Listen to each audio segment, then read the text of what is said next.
Aqui, agora, parece faltar algo. Esses espaços vazios, sozinhos, eles ainda não são educação.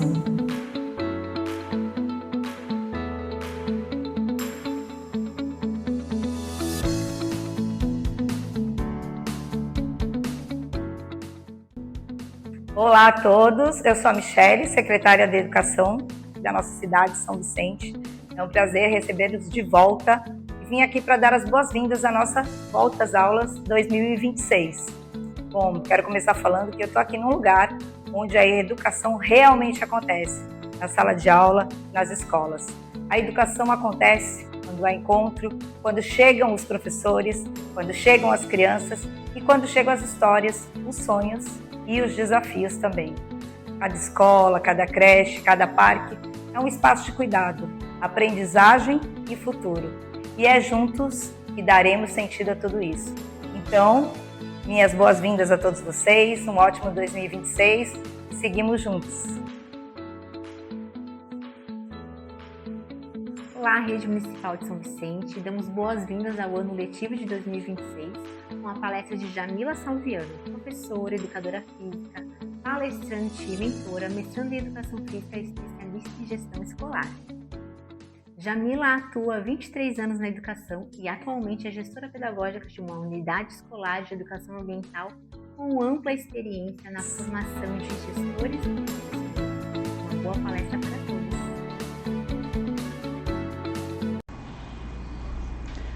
Olá, queridos educadores de São Vicente, em São Paulo. Tudo bem com vocês? Sejam bem-vindos a essa mini palestra, onde eu vou falar um pouquinho para vocês sobre a liderança que impulsiona a alfabetização e reconstrói as aprendizagens.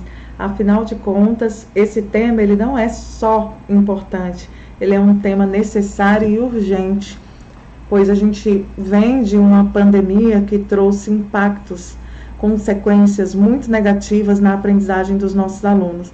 E é por isso que a gente vê hoje tantos alunos já em idade avançada sem aprender, sem ter aprendido ainda a ler, sem estarem devidamente alfabetizados. Então eu quero me apresentar rapidamente para vocês. O meu nome é Jamila Salviano, eu sou professora, estou há 23 anos à frente da educação no meu município, no estado de Goiás. E nesse tempo eu já fui professora, já fui supervisora, gestora escolar e agora estou atuando como formadora de gestores e educadores. Então, para mim é um grande prazer, como eu já disse, estar ministrando essa palestra para os educadores de São Paulo. Aqui no meu estado, no Goiás, nós garantimos pelo 2º ano consecutivo o selo ouro em alfabetização. E eu preciso compartilhar isso com vocês, porque para nós é uma grande vitória a gente saber que nós estamos caminhando para ter quase 100% das crianças alfabetizadas na idade correta. Mas nós sabemos também que essa vitória, essa conquista não é fácil. Foi fruto de muito esforço, muito estudo, muita formação, muita valorização docente e muitos investimentos que foram necessários serem feitos nas escolas para que a gente pudesse alcançar esses resultados hoje. Eu quero compartilhar com vocês os meus slides e vamos acompanhar aqui como que vai ser hoje a nossa aula. Eu vou falar para vocês um pouquinho sobre o impacto da pandemia na alfabetização. Também quero falar sobre a importância do professor como líder em sala de aula e o que está por trás da indisciplina que muitas vezes impede com que o professor consiga ensinar. O professor ele perde muito tempo tentando conter a disciplina na sala de aula e por isso a aprendizagem fica prejudicada. E no final quero mostrar para vocês estratégias práticas para vocês aplicarem na sala de aula de vocês. Então essa vai ser a nossa jornada hoje e eu espero que vocês saiam daqui recebendo essas ferramentas e utilizando na prática. Eu quero começar falando um pouquinho para vocês sobre os impactos da pandemia na educação. A educação brasileira ela enfrenta um dos maiores desafios históricos, que é após a pandemia do Covid-19. essa pandemia não apenas interrompeu o fluxo tradicional de ensino, mas ela também aprofundou abismos sociais e de aprendizagem, deixando assim marcas profundas, né, especialmente na alfabetização de crianças e de jovens. Os alunos, eles, nessa época da pandemia, eles foram aprovados sem dominar as habilidades essenciais, as habilidades básicas, como a leitura e a escrita.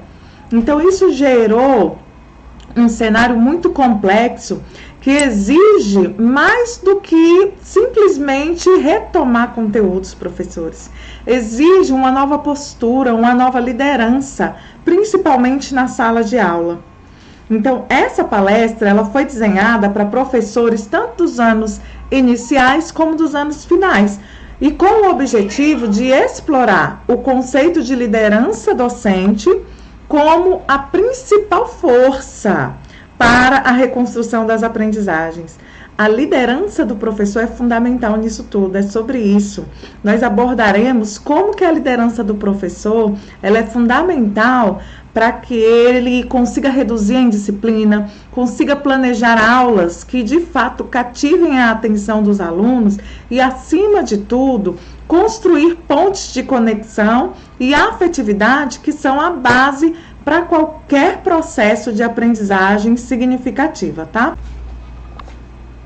E olha só, pessoal, um estudo feito pela Unicef no início do ano passado mostra a situação em que está o pós-pandemia, né? 30% das crianças de 8 anos não estavam devidamente alfabetizadas até o ano de 2023.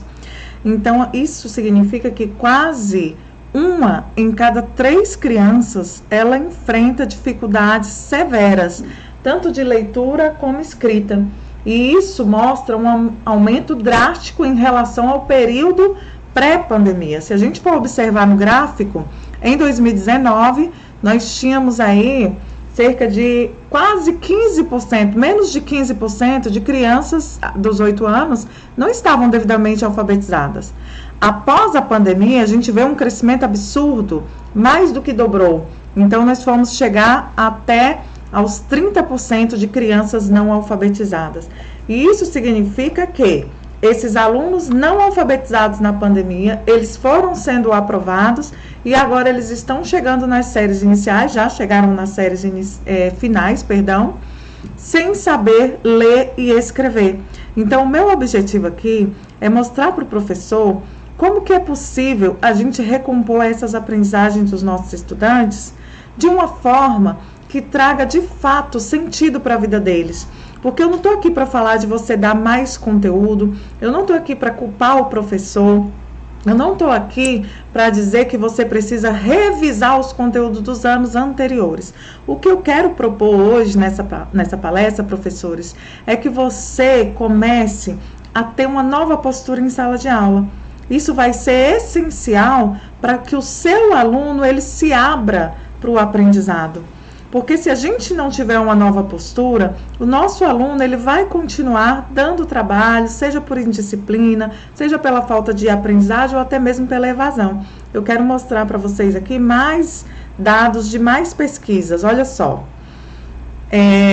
Crianças que experimentaram interrupções educacionais críticas durante a pandemia, elas enfrentam um dano persistente em sua alfabetização. Isso aqui também é fonte do estudo da Unicef, tá? E a pandemia, ela aprofundou ainda as desigualdades na educação. As crianças nas áreas rurais foram as principais atingidas, né? Você vê aí que 45% das crianças em áreas rurais, elas não estão alfabetizadas até os 8 anos de idade. Se a gente pegar as taxas de 25% dos mais pobres da população, nós vamos ver que 30% deles, aos 8 anos, ainda não estão alfabetizados. E já comparando com a população dos 20% mais ricos do Brasil, a gente tem aí uma taxa de 5,9% de crianças não alfabetizadas. Ou seja, a corda arrebentou para o lado mais fraco. As crianças mais pobres, as crianças mais vulneráveis, as crianças de zona rural, essas estão sendo as mais prejudicadas com os impactos da pandemia, a falta de leitura e de escrita na idade certa. Então, realmente, esse é um tema muito urgente e necessário para a gente tratar. E quando eu falo de postura em sala de aula, eu estou falando justamente de afetividade. Quando o professor começa a liderar a sala de aula com mais afetividade, com mais humanidade, a gente começa a conseguir conquistar os nossos alunos e trazê-los para perto para que eles possam se abrir para aquilo que é novo, professores. Vamos acompanhar aqui, ó. 4 milhões de estudantes no Brasil, eles estão em defasagem, seja que estão em atrasados nos estudos, ou repetiram de ano, ou não foram alfabetizados na idade certa. Esses alunos são os rostos que nós vemos todos os dias na nossa sala de aula. Além desse número de 4 milhões de estudantes em defasagem, nós temos um outro número que eu destaquei de vermelho, para a gente ver a gravidade disso aqui, que é o número de 619 mil alunos em privação extrema. O que é essa privação extrema? Eles sequer estão frequentando a escola. São crianças e adolescentes que estão fora da escola. Ou seja, além desses 4 milhões não alfabetizados na idade correta, devido aos impactos da pandemia, nós temos aí mais de 619 mil fora da escola ainda, ou evadiram da escola. E as causas dessa evasão são inúmeras, né? Então, o nosso papel como líder da sala de aula vai contribuir para que esses números sejam reduzidos. Quando a gente tem uma sala de aula acolhedora, um ambiente saudável, onde a criança possa se sentir segura, até mesmo para errar, nós teremos aí um número de evasão menor. E eu quero falar aqui para professores também dos anos finais. A gente está falando de alfabetização, mas o professor de anos finais, ele tem um papel crucial nesse processo. Quando você se aproxima do seu aluno, quando você gera conectividade com ele, quando você se conecta com o seu aluno, quando você estabelece um relacionamento saudável com ele, você já contribui para que esse aluno melhore tanto a disciplina, como ele passe a entender melhor o seu conteúdo. Não adianta a gente ficar jogando conteúdo nos alunos sem antes gerar emoção na vida deles. Os alunos, se a gente for analisar dentro de uma aula de 2 horas, por exemplo, se um professor contar uma piada dentro dessas 2 horas, adivinha do que o seu aluno vai se lembrar no dia seguinte? É justamente da piada. Porque a piada fez com que ele se alegrasse, com que ele sorrisse, com que ele se sentisse mais à vontade dentro da sala de aula. Então, eu falo muito desse exemplo para a gente entender que o nosso cérebro, ele costuma guardar memórias afetivas. Quando você para pensar nos professores que marcaram a sua vida quando você foi aluno, certamente você vai se lembrar de como ele te tratou e não do conteúdo que ele te ensinou. Dificilmente a gente lembra do conteúdo. Eu lembro de uma professora que me ensinou a raiz quadrada dos números. Eu lembro de um professor que me mostrou quais são os continentes do mundo. A gente não lembra do conteúdo. A gente lembra justamente da maneira como aquele professor nos tratou. Então, para que a gente abra o cérebro do nosso aluno, né, entre aspas, para que a gente consiga entrar com o conteúdo dentro da mente dessa criança e faça com que ela memorize o conteúdo, principalmente na fase de alfabetização, é fundamental ter a afetividade, tá bom, professores? Então vamos lá, continuando aqui, eu quero mostrar para vocês também o ranking de alfabetização no Brasil. O Brasil, ele tem municípios e estados que estão se destacando na alfabetização. A gente percebe aí o Ceará em primeiro lugar na alfabetização. Esses índices, eles variam significativamente entre os estados brasileiros. Nós vemos aí os melhores desempenhos, Ceará e o Goiás aí como primeiro e segundo lugar. E nós vemos os piores desempenhos. Infelizmente, nós temos aí Bahia, Sergipe, Rio Grande do Norte, né, como os piores desempenhos.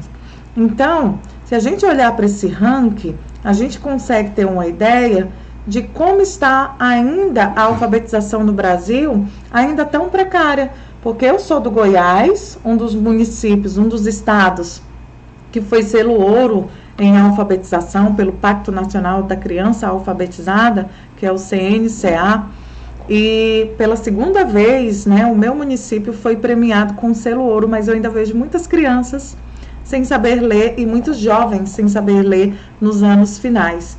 Imagine só aqueles estados, aqueles municípios que ainda estão como os piores desempenhos. Então é muito importante que a gente entenda a urgência da gente mudar a nossa prática na sala de aula e começar a agir para que esses dados mudem, para que esses números mudem. E o que está por trás da indisciplina? Por que o professor ele ainda gasta tanto tempo tentando conter a indisciplina? Eu quero falar sobre isso porque, desculpem, uma sala com muita indisciplina, ela não é uma sala adequada para o aluno aprender. Então, eu quero mostrar para você esse slide, ó. A indisciplina, esse é o conceito da Evelise Portilho. Ela é psicopedagoga e doutora em educação pela PUC do Paraná. E a Evelise, ela chegou à conclusão, dentro dos estudos dela de doutorado, de que a indisciplina é quando eu manifesto pelo corpo ou pela fala que alguma coisa não está legal. O que está por trás desse comportamento da indisciplina do aluno? Muitas vezes são questões familiares, ou seja, falta de estrutura, violência doméstica, ausência de limites e de diálogo. Muitas vezes também o que está por trás desse comportamento indisciplinado das nossas crianças e adolescentes é a influência do meio social. Talvez são crianças que são expostas a ambientes violentos, a criminalidade, falta de perspectivas futuras. Também pode ser falta de motivação, simplesmente um desinteresse pelos conteúdos. Talvez aquele aluno, ele não despertou, não está motivado para aprender determinados conteúdos. Talvez porque ele nem entenda o porquê que ele precisa aprender aquilo. Pode ser também uma frustração com a escola, ou seja, aquele aluno que na escola ele sofre bullying, ele não se sente seguro porque tem alguns grupos específicos que implicam com ele. A gente sabe que isso acontece na escola e pode também ser tédio constante, motivado pelo grande uso de telas, né? Os alunos hoje em dia ficam muito tempo expostos a telas, a celulares, TV, e isso vai gerando um tédio muito grande quando eles estão em sala de aula. Outro fator que também contribui com a indisciplina é a saúde mental. Nós temos hoje, dentro da sala de aula brasileira, alunos com todo tipo de transtorno, seja ansiedade, seja depressão, seja o TDAH, seja o TOD, ou até mesmo outros transtornos que ainda não foram diagnosticados. Quem aí não tem nenhum aluno com laudo e alunos em investigação ou suspeita de que aquele aluno poderia ter um diagnóstico fechado, né? E além de tudo isso, professores, nós temos a defasagem de aprendizagem. Muitas vezes o aluno usa a indisciplina, e eu até deixei isso aqui destacado, porque muitos usam a indisciplina como máscara para esconder as dificuldades da leitura e da escrita. Por que eu deixei em negrito a questão da indisciplina como máscara para esconder as dificuldades da leitura e da escrita? Isso já foi comprovado por vários estudos. Alguns pesquisadores entrevistaram vários alunos que apresentavam comportamentos inadequados na sala de aula, como a indisciplina, e esses alunos revelaram que muitas vezes eles preferem fazer bagunça, chamar atenção, para esconder que eles não sabem, para esconder a vergonha de dizer que não sabe ler, de dizer que não consegue acompanhar a turma. Então, muitas vezes, aquele comportamento desafiador do seu aluno pode ser justamente porque ele não consegue acompanhar o conteúdo. Seja aquele aluno que não consegue acompanhar o que está escrito na lousa, seja aquele aluno que não consegue acompanhar a leitura, ou seja aquele aluno que não consegue compreender qual foi o comando que o professor deu para que ele execute a atividade. Então, ele acaba usando essa máscara como um recurso para esconder essa vergonha do fato dele não saber, dele não acompanhar. Eu quero mostrar para vocês aqui o iceberg das emoções. Esse iceberg das emoções é para a gente entender que muitas vezes o que o aluno faz ou o que o aluno diz na sala de aula tem muito a ver com o que ele está sentindo. E aí, o que a gente vê no nosso aluno, independente da idade do aluno? A gente vê a agressividade, a gente vê o desrespeito, a desatenção, parece que aquele aluno é tão preguiçoso, desatento, recusa, né? Não quero fazer, não vou fazer, não gosto disso.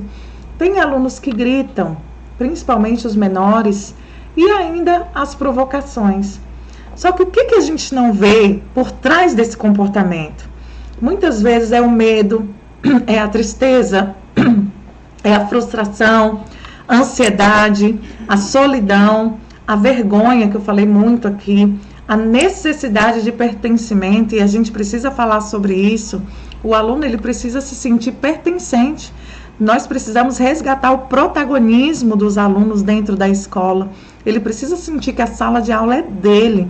Ele precisa sentir que a escola é dele, que ele faz parte daquilo.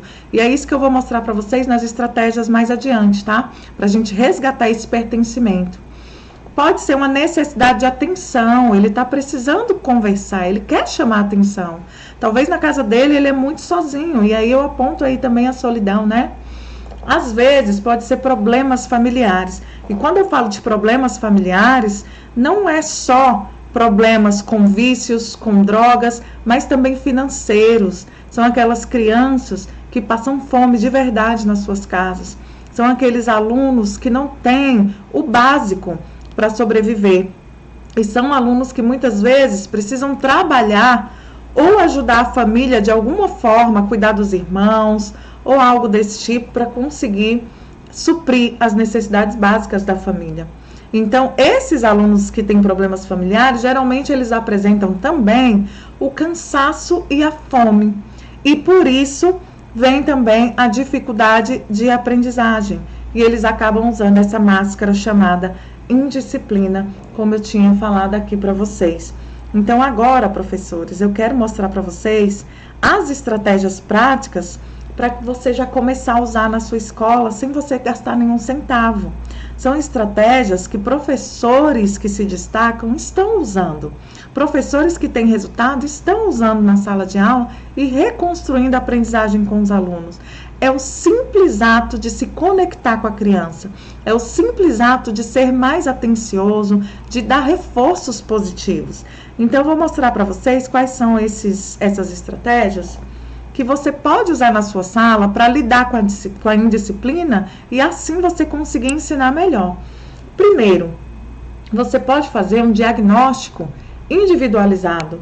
Você precisa investigar o que está causando a indisciplina, porque quando você entende o contexto do aluno, fica mais fácil trabalhar com esse aluno. Segundo, é importante você saber diferenciar os comportamentos. Por exemplo, a gente tem muito professor que, infelizmente, ainda confunde o comportamento que é normal para a idade da criança com o ato de indisciplina. Então, por exemplo, se eu tenho uma turma de primeiro ano, que as crianças são muito agitadas, eles não se concentram por muito tempo, eles querem conversar, eles querem levantar e correr, a gente precisa entender que a criança de primeiro ano, aos 7 anos de idade, primeiro, segundo ano, ele tem realmente esse comportamento normal da idade dele. E o que nós precisamos fazer enquanto professores? A gente precisa entender em que momento meu aluno está mais agitado, como que eu posso fazer ele voltar à calma, para que ele consiga se concentrar. E por isso é muito importante a gente entender que não é bom a gente encher os nossos alunos de conteúdos. Porque o nosso cérebro, na hora do sono, quando a gente vai dormir, ele apaga todas as informações que ele recebe, principalmente o excesso de informações.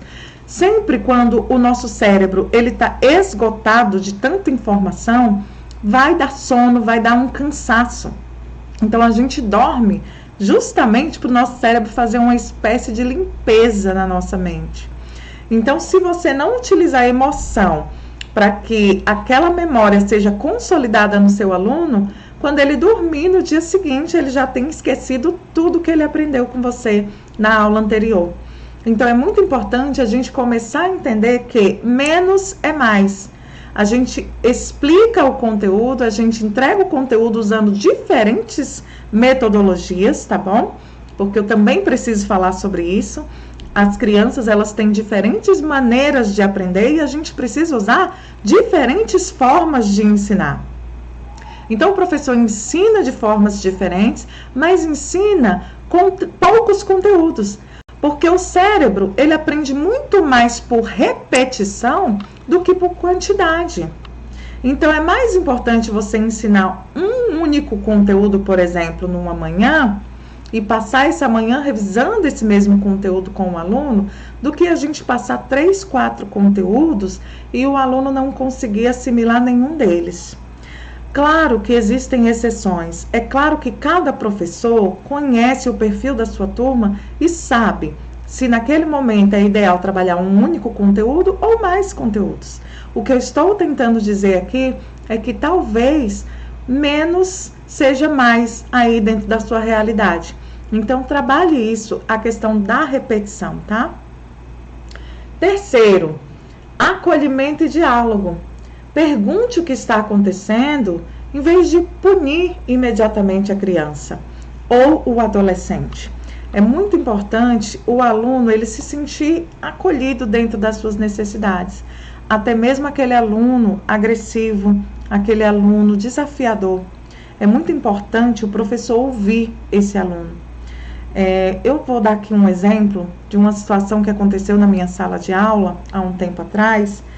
E um aluno, ele gritou comigo, ele falou que não queria fazer atividade. Eu olhei para esse aluno e disse para ele: você pode ficar com raiva. Aqui você tem esse direito de ficar com raiva. O que você não pode é desrespeitar. Então a gente vai conversar individualmente lá fora depois. Eu quero que você se acalme, pode sair, pode tomar uma água, pode respirar o ar fresco. E depois que você se acalmar, eu quero conversar individualmente com você. Por que eu estou trazendo esse exemplo aqui para vocês? Porque, geralmente, qual era a estratégia que eu usava em sala de aula para corrigir um mau comportamento? Eu batia a boca com o aluno, eu retribuía a agressividade. Então, se ele gritava comigo, eu alterava o meu tom de voz e falava: você está pensando o que, garoto? Sai da minha sala agora. Entende? Então, eu não ouvia o aluno. Eu simplesmente ignorava o que ele estava sentindo e queria resolver imediatamente, trazendo a autoridade para dentro da minha sala, para regular ali o clima imediatamente. Então, eu resolvi agir de forma diferente depois que eu comecei a estudar sobre essas estratégias para combater a indisciplina. Então, eu comecei a ouvir mais os meus alunos. Eu comecei a dizer para eles que eles têm o direito de sentir medo, raiva, que eles têm direito de sentir solidão, tristeza, angústia, mas que eles não podiam desrespeitar as regras na sala de aula. E eu vou falar sobre isso aqui já no próximo ponto, que é o próximo ponto aqui das regras e combinados, né? Deixa eu mostrar aqui para vocês. O que o professor precisa fazer? Ele precisa construir os combinados junto com a turma para gerar compromisso.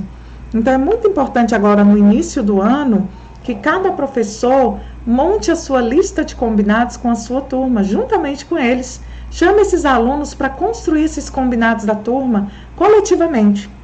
Então, no primeiro dia do ano, você pode pegar aí uma cartolina, ou um papel pardo, um pincel, e dizer para a sua turma: pessoal, o que vocês acham da gente construir os nossos combinados de forma coletiva? Eu preciso que vocês me digam o que vocês acham que é essencial a gente fazer enquanto turma para que a gente possa ter uma aula mais tranquila, uma aula mais agradável. Muitos vão sugerir que tenha música, brincadeiras e uma série de coisas que eles gostariam que tivesse na aula. E aí você anota o que eles gostariam. Considere isso. Anote isso. E depois você entra dentro das regras de fato. Você olha para sua turma e diga assim: tá, mas o que a gente pode fazer para aprender com qualidade? A gente precisa de silêncio? A gente precisa respeitar o colega? Vocês acham que gritar é legal? Quando alguém grita com vocês, vocês gostam? Então você começa a fazer perguntas para a turma que você vai conseguir extrair deles quais são as regras essenciais que a turma precisa ter. E em contrapartida, você entrega para eles aquilo que eles gostariam de receber. Aqueles alunos que falaram que deveria ter música, que deveria ter brincadeiras, então você faz um acordo com eles. Vamos fazer um acordo?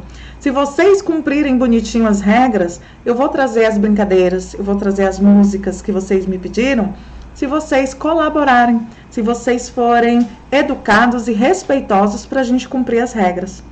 Além disso, professores, é muito importante fazer reuniões com a sua turma. Chegar no momento de, olha, nesse momento a gente não vai estudar o conteúdo. A gente vai conversar sobre a semana que passou. O que vocês avaliam dentro da nossa turma? A nossa turma cumpriu com essas regras que a gente combinou? Quem vocês acham que poderia melhorar o comportamento para que a gente consiga caminhar e aprender melhor? Então, você está ali extraindo dos alunos soluções para os problemas reais de dentro da sua sala de aula. Essa é uma estratégia muito usada por professores que são adeptos da disciplina positiva. São as reuniões de classe, tá? Então, eu estou trazendo aqui de forma muito resumida, mas eu posso estar enviando um material para você se aprofundar nisso e aplicar melhor isso na sua sala de aula. E a quinta estratégia é o foco no reforço positivo. O que você rega, cresce. Valorize as atitudes corretas, professores. Então, sempre que o seu aluno fizer algo bom, sempre que o seu aluno chegar no horário, tiver com o material em dias, sempre que ele tiver uma boa letra, uma boa caligrafia, sempre que ele entregar a tarefa no prazo, tudo aquilo que você gostaria que fosse repetido por ele, você precisa elogiar. Ah, Jamila, mas eu tenho alunos que eu não tenho nada para elogiar nele, ele não consigo pensar em algo para elogiar. Elogie pelo menos o material dele. Nossa, fulano, como você organizou bem a sua mochila hoje. Olha que borracha legal. Faça algo que você, em algum momento, transmita para o seu aluno que ele é importante. Isso vai fazer justamente o que eu venho falando desde o início dessa palestra. Vai fazer com que o aluno confie em você. Você vai estar criando laços de afetividade com ele. Então, o reforço positivo, ele é muito, muito valioso para a gente combater a indisciplina e abrir a mente dos nossos alunos para o aprendizado. Eu costumo dizer o seguinte, professores, nós precisamos dar feedback nos nossos alunos. Corrigir as atividades sem dar um feedback é como simplesmente atribuir uma nota simplesmente pelo fato dele ter cumprido com a regra. Mas a gente precisa mostrar onde ele acertou, onde ele pode melhorar, onde ele errou. Eu me lembro da época em que eu era estudante, eu estava na 7ª série, e eu tive uma professora de língua portuguesa que ela corrigia as redações uma por uma. Ela circulava cada letra errada, ela circulava cada vírgula fora do lugar, ela circulava onde faltava pontuação. E cada círculo que ela fazia, ela puxava uma setinha e colocava uma observação de vermelho. Então, ela escrevia assim, por exemplo, aqui deveria ser um parágrafo. Frase sempre termina com pontuação. Cadê a pontuação dessa frase? Se eu errasse um acento, ela circulava e dizia, tal palavra não tem acento. Se eu esqueci o acento, ela colocava de vermelho. Então, quando ela me devolvia a redação, eu via todas as correções que a professora havia feito na minha redação. E foi dessa forma que eu senti prazer em apresentar para aquela professora uma redação que tivesse cada vez mais alinhada ao que ela esperava de mim, porque ela me dava o retorno. Além disso, no final da redação, ela escrevia, gostei da sua ideia, mas é muito importante você aprender o que é coerência. Então, ela escrevia ali o que era coerência, e foi aí que eu comecei a escrever textos mais concisos, mais coesos e mais coerentes, graças a essa professora. Acredite, essa professora ficou marcada na minha vida. Eu me lembro até hoje que é graças a ela que eu escrevo bons textos. Então, professores, é sobre isso. É dar devolutivas para os alunos, não de forma generalizada, de forma geral. Eu sei que tem muito professor que não tem tempo e acaba colocando um Vzinho para dizer assim, ó, visto? Mas às vezes, dentro daquela atividade que foi feita pelo aluno, tem uma série de erros que poderiam ter sido corrigidas e de forma respeitosa, sem expor o aluno. É você dando esse feedback dentro do caderninho dele, ou dando o feedback pessoalmente, individualmente, chamando só aquele aluno na sua mesa, dizendo para ele o que ele precisa melhorar. E muito valioso também é elogiar os acertos dos nossos alunos, porque a gente só lembra de dar feedback para o erro, mas é muito importante dar feedback para os acertos, que é essa quinta estratégia que a gente viu aqui, o foco no reforço positivo. É a gente regar aquilo que a gente quer que cresça. Então, é valorizar também as atitudes corretas dos nossos alunos. Troque a crítica pelo incentivo. Valorize tudo que você quer que seus alunos repitam. Então, professores, comecem a elogiar o esforço do aluno. Talvez o aluno não tenha acertado tudo, mas ele se esforçou para fazer. Elogie a tentativa. Ah, ele errou, tudo bem, errar é permitido, mas a gente precisa corrigir, precisa melhorar.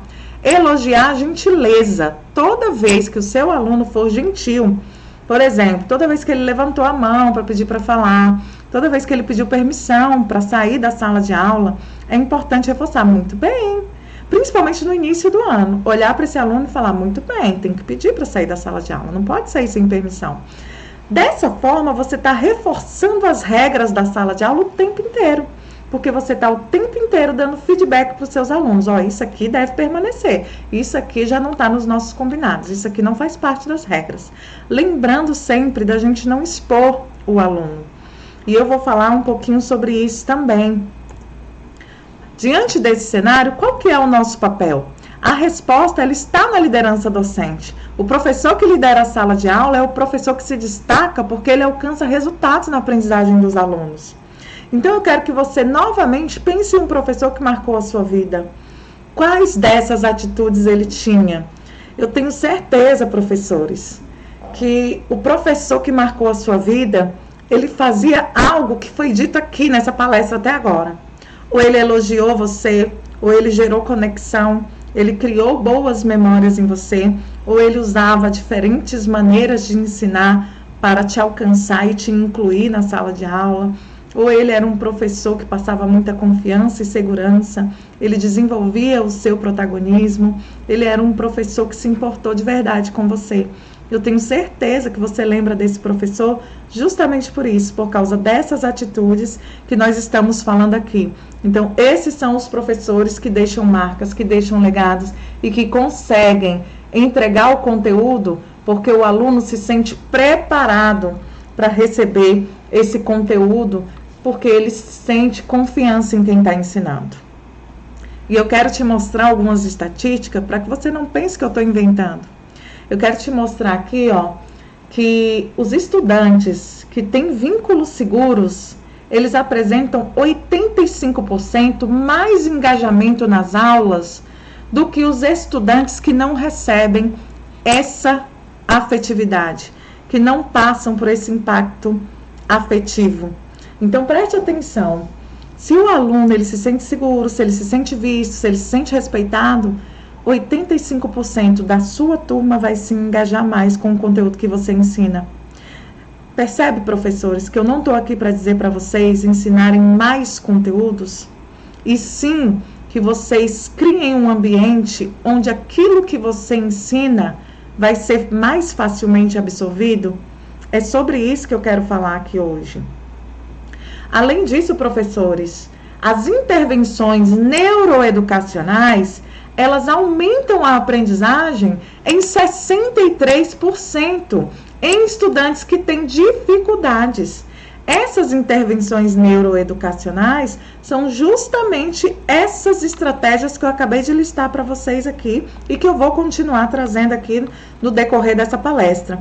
Quando você entrega essas estratégias na sua sala de aula, você vai ter aí 63% dos estudantes que têm dificuldade na escrita e na leitura mais envolvidos e aprendendo muito mais.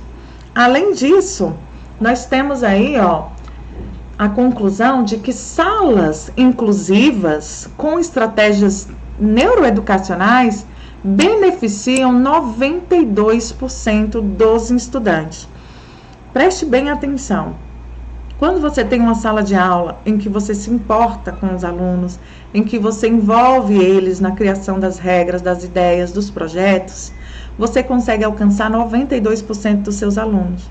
Isso significa que o seu aluno autista, o seu aluno cadeirante, o seu aluno que tem TDAH, o seu aluno com TOD, com algum transtorno, ele vai começar a se engajar e ele vai ser incluído e ele vai ter a aprendizagem dele melhorada. Ou seja, praticamente de 10 estudantes, pelo menos 9 vão ser contemplados com uma aprendizagem significativa se você utilizar essas estratégias neuroeducacionais que eu estou mostrando aqui para vocês, tá? O que o professor líder, ele faz? Ele adota uma nova postura, porque ele entende que a sala de aula é uma equipe e que ele é o líder dessa sala de aula. Então, um professor líder, ele exerce autoridade de forma democrática e afetiva. Ele gera empatia e admiração na turma. Ele domina o processo de ensino e aprendizagem. Ele conhece o que ele ensina, ele estuda, ele se capacita. E principalmente, por isso, ele consegue ensinar mais melhor. Você tem sido um professor líder na sua sala de aula? Você tem buscado exercer a sua autoridade de forma democrática, de forma afetiva? Você envolve os seus alunos, você faz com que eles se sintam importantes, você corrige o trabalho deles com dedicação, você circula pela sua sala de aula, verificando se cada aluno está fazendo aquilo que foi o comando da tarefa, perguntando se eles querem a sua ajuda, perguntando se eles estão bem. Eu lembro que na minha época, assim que eu saí do magistério, isso foi algo que me marcou muito. A minha professora de estágio supervisionado, ela falava: circule pela sala, Jamila. Ensine o que tiver que ensinar e verifique se os alunos aprenderam. E como que você verifica? Quando você passa de mesa em mesa, conferindo se eles estão fazendo exatamente como você pediu. Isso, além de proporcionar uma aprendizagem melhor, vai gerar conexão com os seus alunos. Então, eu quero saber se você é esse professor que circula pela sala de aula, se é esse professor que se preocupa com a sua turma, que gera empatia e admiração, que domina o processo de ensino-aprendizagem. Você tem investido no seu conhecimento, você tem buscado novas metodologias para apresentar na sua sala de aula. Eu quero dizer, professor, que nada do que eu estou falando aqui, eu não estou dizendo que é fácil, eu não estou aqui para romantizar a educação, mas eu estou aqui para dizer o que é possível ser feito, porque nada dentro de uma sala de aula vai ser fácil. A gente precisa escolher o que vai ser o nosso difícil. Eu escolho sofrer com a indisciplina, continuar longe dos meus alunos e tendo resultados ruins, ou eu escolho me esforçar mais, estudar mais, conhecer mais, utilizar novas ferramentas e me aproximar mais dos meus alunos e tentar promover uma aprendizagem mais significativa. Os dois são difíceis. Eu preciso escolher qual deles vai ser o meu difícil esse ano de 2026. Eu escolhi liderar minha sala de aula. Eu escolhi ser uma professora que ouve os meus alunos. Eu escolhi ser uma professora que traz novas metodologias, novos projetos, novas ferramentas para dentro da sala de aula. E muitas vezes sem precisar gastar dinheiro. Porque tem muitas estratégias que eu vou mostrar aqui para vocês que é possível serem feitas sem você gastar dinheiro do seu bolso. Que eu sei que isso é uma preocupação nossa de sala de aula, tá? Quais são as atitudes que transformam a sala de aula e não custa nenhum centavo? Primeira atitude, professores, é dar o exemplo. É ser aquilo que você espera ver no seu aluno. é a coerência entre o discurso e a prática. Isso gera confiança nos seus alunos. Então eu te pergunto, você tem sido exemplo de pontualidade para que os seus alunos cheguem no horário na sala de aula? Você tem sido exemplo de afetividade e respeito para que os seus alunos possam também ser pessoas mais dóceis, mais simpáticos, mais empáticos e mais educados? É apenas uma reflexão. Eu novamente reforço que eu não estou aqui para culpar ninguém, mas eu estou aqui para dizer o que a gente precisa analisar na nossa postura, que possa contribuir para que sirva de exemplo para os nossos alunos. Afinal de contas, quem é líder é seguido por muitas pessoas, né? Geralmente o líder, ele é quem inspira, ele é a referência. Então, os seus alunos, eles olham para você, professora, para você, professor, como uma referência. Eles olham e eles querem enxergar coisas positivas para que eles possam se inspirar e ter perspectiva de futuro. Então, é muito importante que a gente consiga conciliar prática e discurso. Segundo, é a gente ter postura e ocupação espacial. Eu falei sobre isso aqui, falei bastante para que você possa circular pela sala, olhar nos olhos do seu aluno e demonstrar que você está ali presente diariamente. Uma presença verdadeira, uma presença ativa. E não uma presença no sentido de estar presente fisicamente, mas não estar presente de alma na sala de aula. E novamente eu digo que não é fácil, nem todos os dias nós estaremos bem, mas é possível todos os dias a gente circular pela nossa sala e perguntar se o nosso aluno está bem, mesmo que nós também não estejamos bem. E quem sabe dialogar com eles, dizer para eles o que a gente sente também, porque eles também vão nos compreender. Além disso, outro exemplo é a construção empática. Essa é uma atitude que transforma a sua sala de aula. As conversas breves criam pontes. Você pode conversar, nem que seja por 1 minuto, com seu aluno. Demonstre interesse genuíno pela vida dele. Pergunte como está a sua mãe, como está a sua casa, quem mora com você, o que você gosta de fazer no seu dia a dia. Nossa, que legal! E você vai conversando com aquele aluno individualmente, nem que seja uma vez na semana. Dedique tempo para conhecer melhor os seus alunos, faça rodas de conversas e, principalmente, circule pela sala e converse individualmente com cada um. Isso já vai gerar um grande impacto na aprendizagem deles. Quarto ponto, professores, é o sorriso. Eu sei que nem todos os dias a gente tem um sorriso para dar, mas o sorriso, acredite se quiser, é uma arma poderosa e gratuita. Ela desarma as resistências e ela cria um ambiente acolhedor. Olha só que maravilha, a gente chegar em sala de aula sorrindo. Eu uso muito o exemplo da professora Isabel, a angolana, que chega na sala de aula cantando: pim, pim, pim, professor está a chegar! Pim, pim, pim, professor está a chegar! Já viram essa professora nas redes sociais? Ela está fazendo maior sucesso, porque quando ela chega, as crianças demonstram através da música o quanto estão felizes de saber que a professora chegou. E nesse momento de cantar, ela pergunta: como vocês estão? E eles respondem: estamos bem, e você? E ela retorna para eles: eu estou bem também.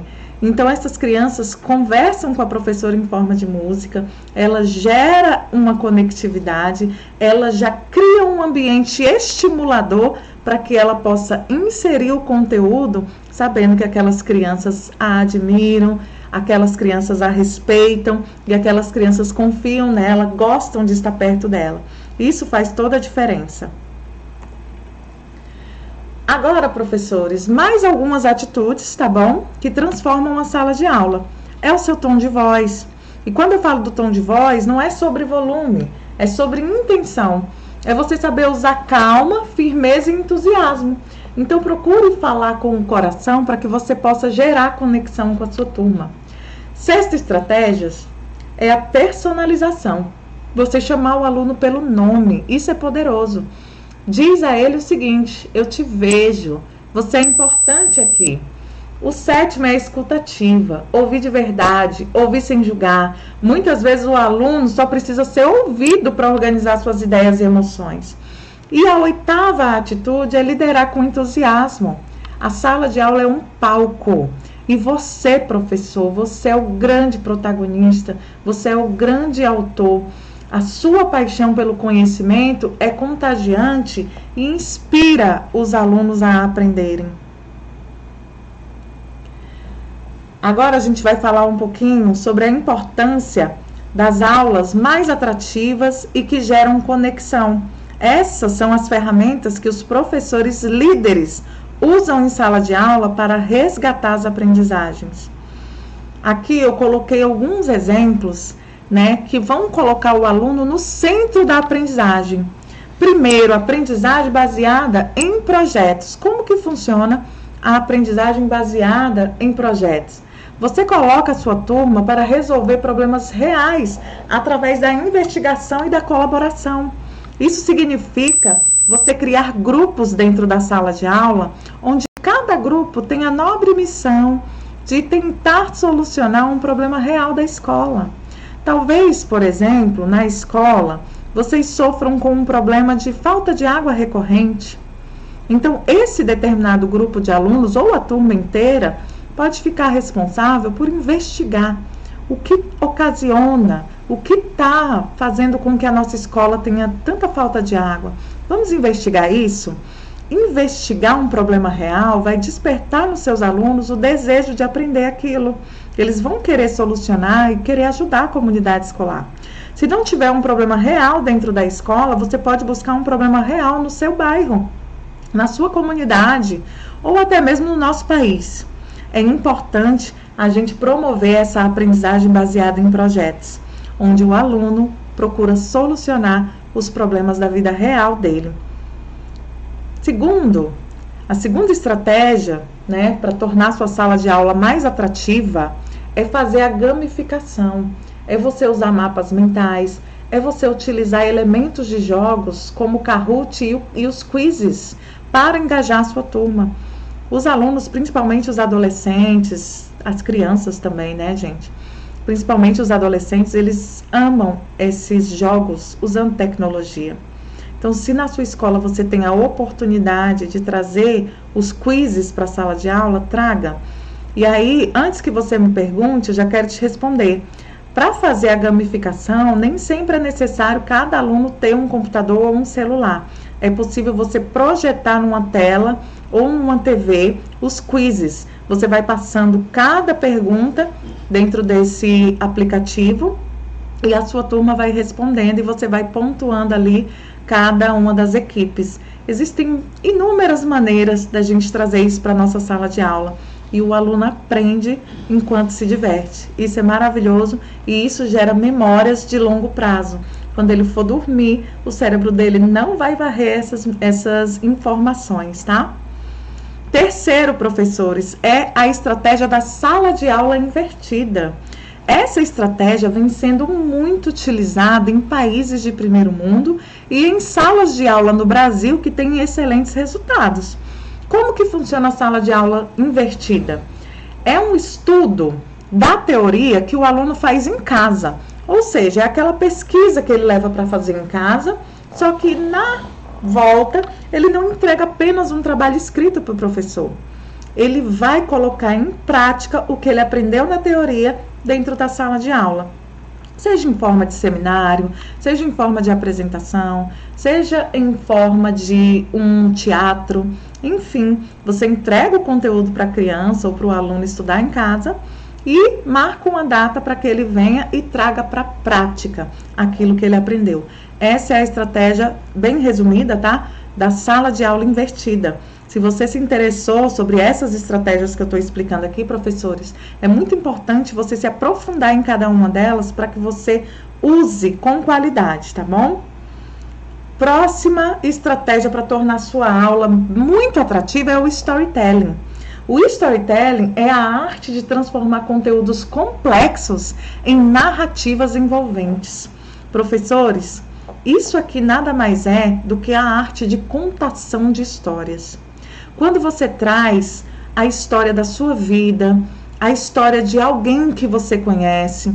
Quando você pega um conteúdo, seja da disciplina de história, de geografia, de ciências, e transforma isso numa narrativa, você torna a sua aula mais interessante.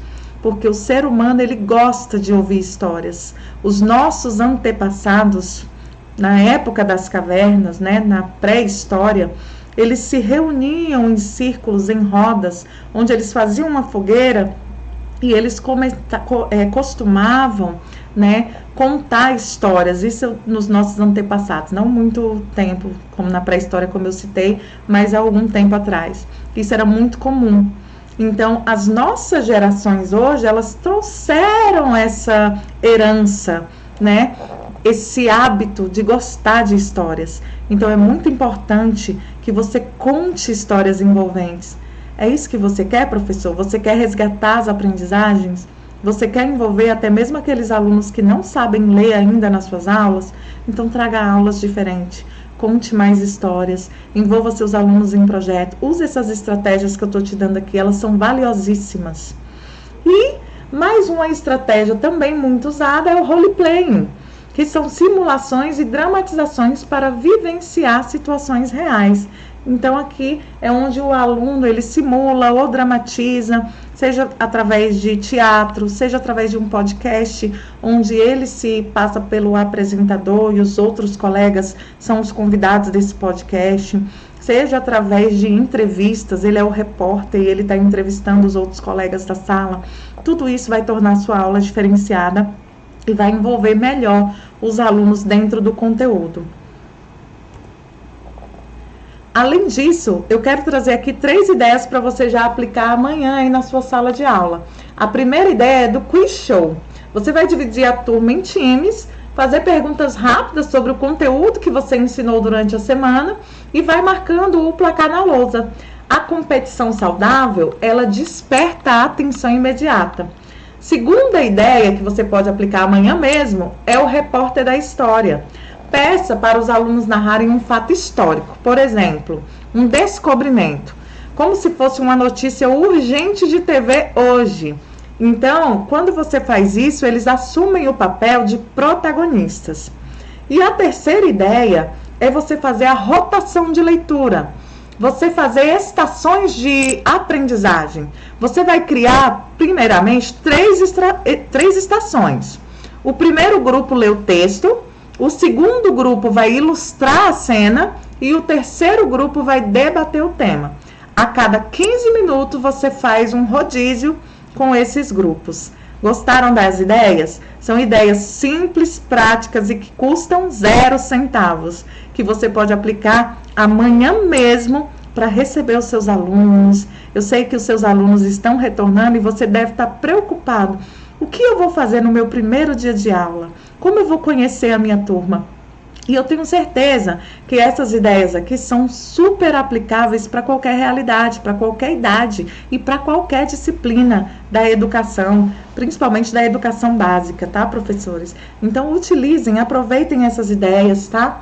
Eu vou mandar esses slides para vocês, vou mandar um material de apoio também para que você possa aprofundar um pouco mais esse conteúdo. Eu quero dizer, professores, que o vínculo, ele é o solo fértil da aprendizagem. Sem afeto não há transformação.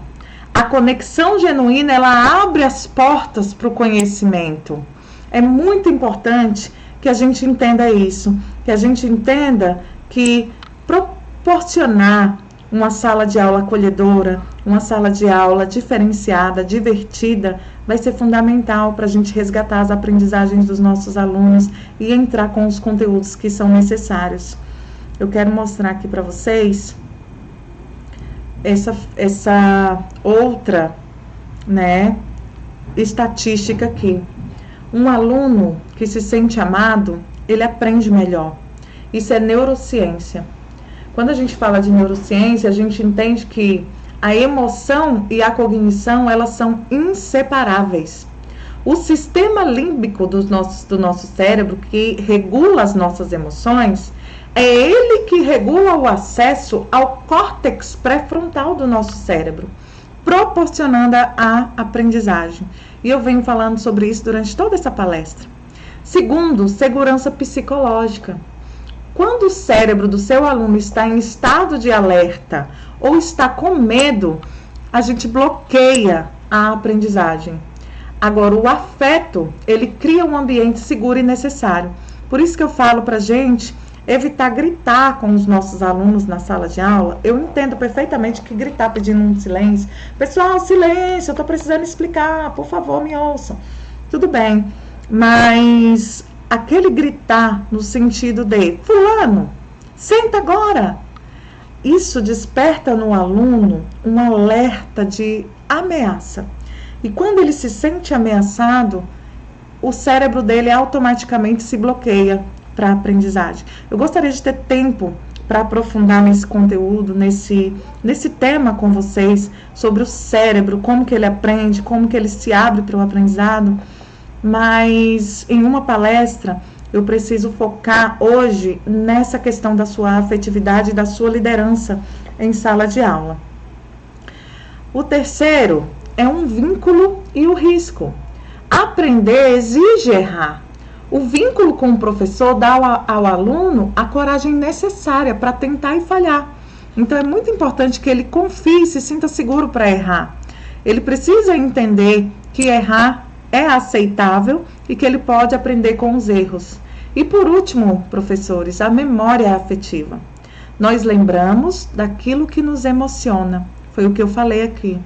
A afetividade, ela atua como uma cola para a memória de longo prazo. Vamos para a conclusão da nossa aula de hoje. Liderar é humanizar. E recuperar a alfabetização, independente da idade, independente da disciplina em que a gente leciona, isso precisa ser a nossa missão urgente. E a sua postura, professor, em sala de aula, define o clima da sua turma. Porque por trás daquele aluno problema existe uma necessidade, nós precisamos compreender. Sem afeto, não há aprendizado significativo. Eu quero que vocês olhem para essa imagem aqui, onde eu falo que líderes, eles não criam seguidores, eles criam mais líderes. Professor, você é líder de líderes. Os seus alunos serão futuros médicos, futuros prefeitos, futuros governadores, futuros engenheiros, futuros advogados e futuros professores. Você é o líder que está gerando novos líderes. Então, não queira apenas seguidores. Eu não estou aqui para propor para você que você tenha afetividade sem sentido com os seus alunos, no sentido de ser permissivo, deixar as coisas correrem soltas, sem regra e sem limite. Eu não estou falando aqui para você ficar abraçando, beijando ou colocando um aluno no seu colo. Eu não estou aqui para propor isso. Eu estou aqui para você gerar de fato uma conectividade com seu aluno a ponto dele querer te seguir porque ele se inspira em você. Eu quero agradecer pela sua atenção até esse momento aqui comigo. E quero dizer que eu, Jamila, como sua formadora, como palestrante, eu estou à disposição, caso você precise de mim. É só me chamar no meu WhatsApp ou lá no meu Instagram e a gente pode conversar mais. Eu estou aqui para isso. Desde já eu quero agradecer por você ter ficado comigo até agora. Muito obrigada, querido professor. Tenha um ano de 2026 repleto de sucesso.